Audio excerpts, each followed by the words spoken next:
Okay, I've had a million people ask me how to can my deer meat stew. So I'm gonna show you how right quick. First thing we're gonna do is chunk up our deer meat into whatever size you like.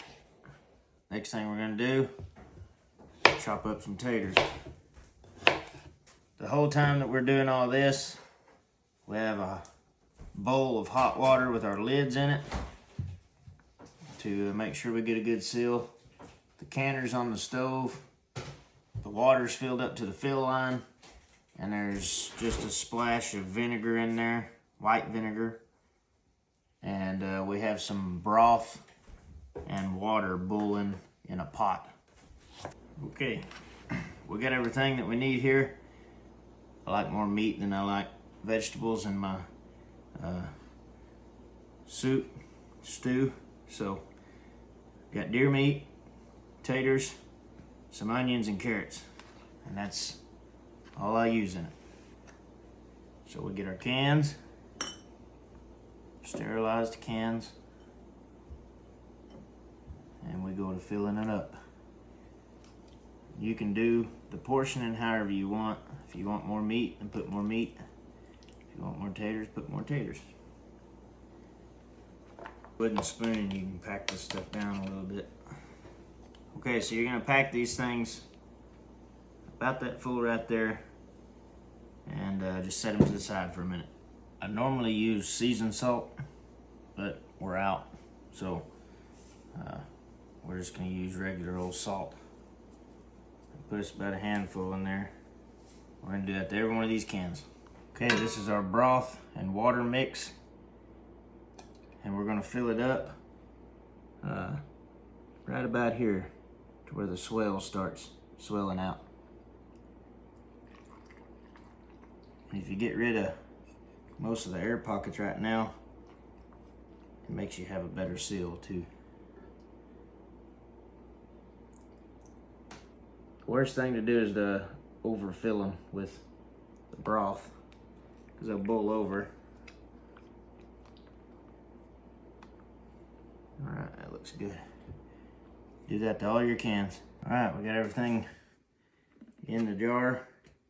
Take you some vinegar on a towel and just wipe around the rim of these things to make sure we get a good seal. We're going to set them on all the jars.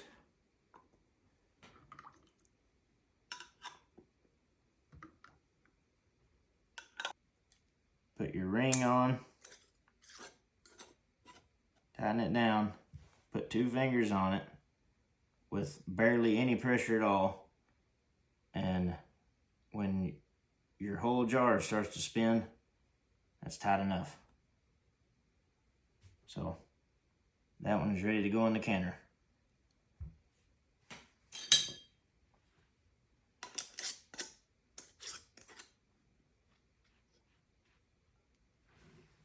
Okay, so all these are ready for the canner. These are pints.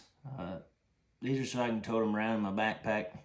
I normally do the quarts, but this is just for a easy little lunch. I can't eat a whole quart by myself, so these are perfect for throwing in your backpack when you're going hunting. So these go in the canner for 75 minutes at 11 pounds. Make sure your cans aren't touching.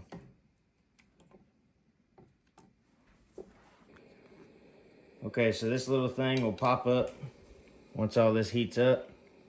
Let it vent and steam for 10 minutes, and then put your little weight on. That's an 11-pound weight, and it'll get to doing like this. Once it starts building up to the pressure, I even have the pressure gauge too. Once it gets to 11 and this goes to jiggling, that's when you start your 75 minutes. When the 75 minutes goes by, come over here and turn off your knob and let it go back down to 0 naturally, which will take about 45 minutes. Then you can come pull your jingler off and then pop your seal, and then you're done.